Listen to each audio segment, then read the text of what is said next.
In a time when identity issues are often complex and confusing, true Cherokee identity is alive and thriving. But many misconceptions still exist.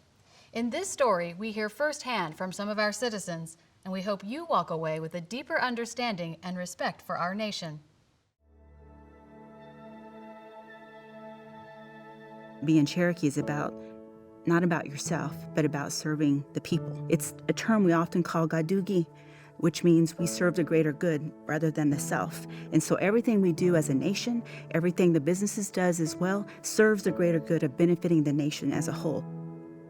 I am Kimberly Teehy, Cherokee Nation's delegate to Congress. Being Cherokee to me is really, it's not what I am, it's who I am.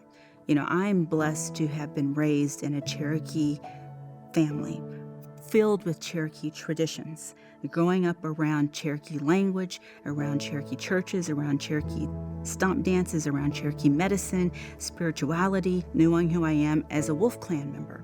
Knowing that my genealogy, my ancestors were strong people. It's embedded in me, you know, to do good, to try to do good, to do good by my family, to try to help and serve. That's why I became a public servant. That's why I will still serve, you know, for the rest of my life, this nation and my family, because, you know, to me, being Cherokee is not about yourself, but about serving the people and about something bigger than yourself.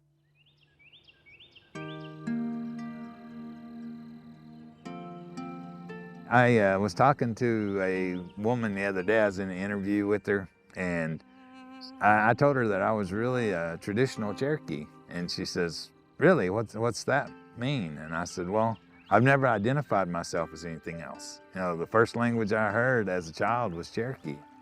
We would go out to Blackbird Creek, and me and my brother would fish, and my Aunt Fanny and my brother Robbie would gig crawdads.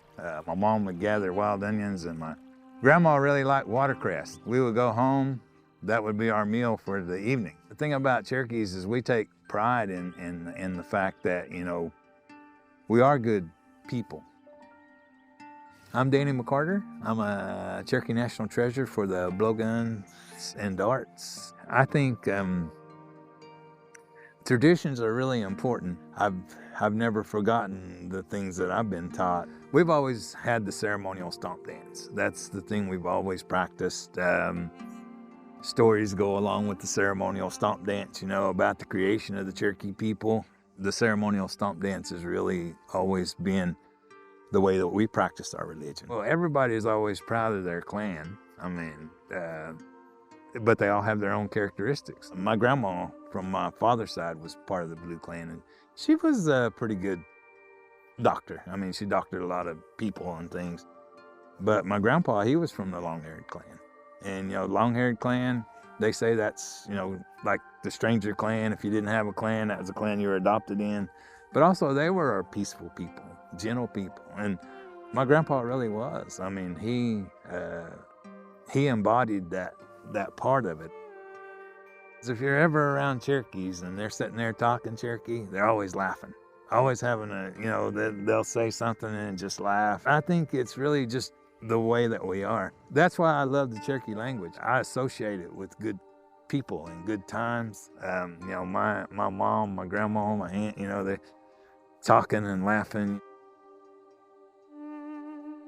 I don't really remember like somebody being mad, you know, and talking Cherokee.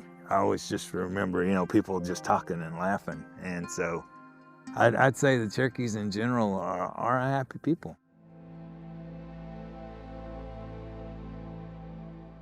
Osiyo Nukadai Davudon, Jalagijin Deathclaws, Dagilo Staneho. My name is Sarah Holcomb, and I work at Cherokee Immersion Schools. As Cherokee people, we still have a lot of our traditions. There are still families who are raising their children to be traditional, who are trying to teach them the language. But there are still a lot of misconceptions to Native American people that can be harmful to them.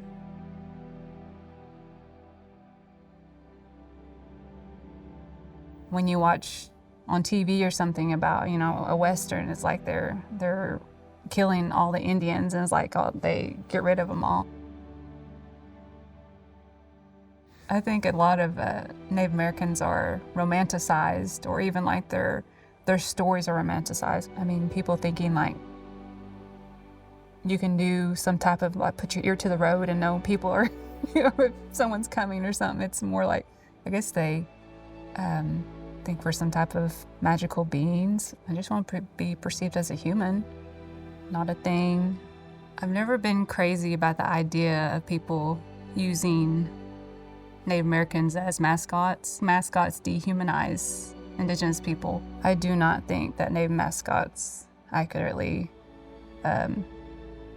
show who we are. I try not to get too angry whenever I see people appropriating anything Indigenous, Native American, but I try to think of the view of like trying to educate them, not talking down to them, but trying to really educate them.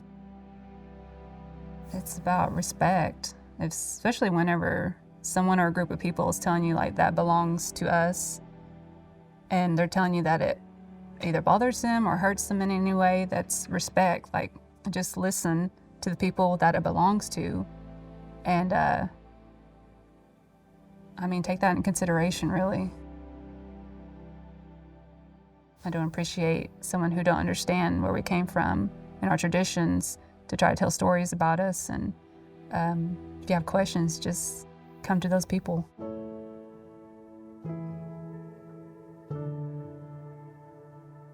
I think back at the fact that we're a matrilineal society.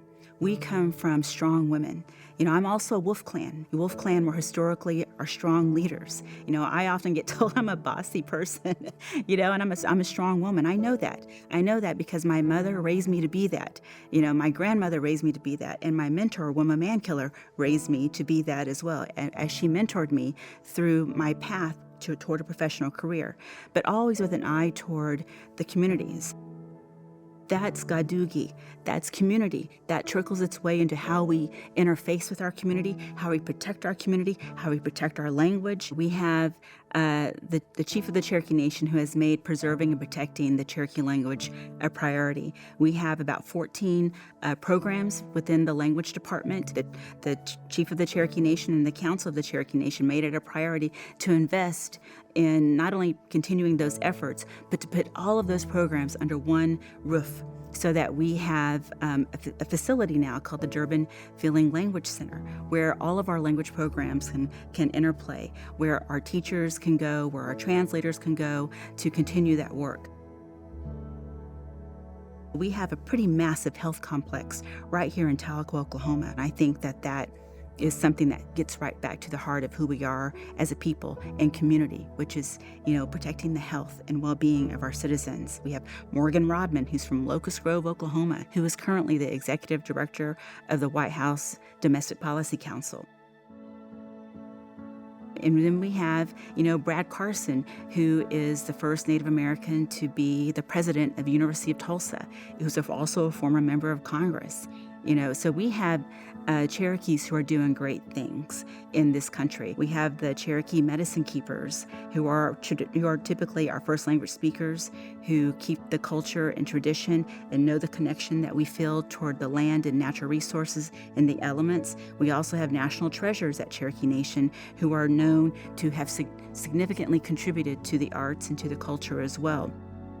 We've done a lot in this space, right here at home, you know, domestically, nationally, and internationally to continue our efforts, and we'll continue to do so. I look forward to the day where the language is no longer an endangered language, where we're no longer saying we only have 2,000 fluent speakers left at the nation. I feel like we've made a lot of progress. Cherokee Nation is the largest tribe in the United States. Cherokees have always been able to move forward. I am Cherokee first and foremost. I've lived like that my whole life. We've been misconstrued in like media and everything, so I think it's really important to educate people. At the end of the day, we always come back to who we are as a community, which is preserving and protecting our community and looking after ourselves, Gadugi. And so instilling that through all these different layers, I think the future is bright. And I can't wait to see what all these investments and opportunity means ultimately for the nation and the next generation.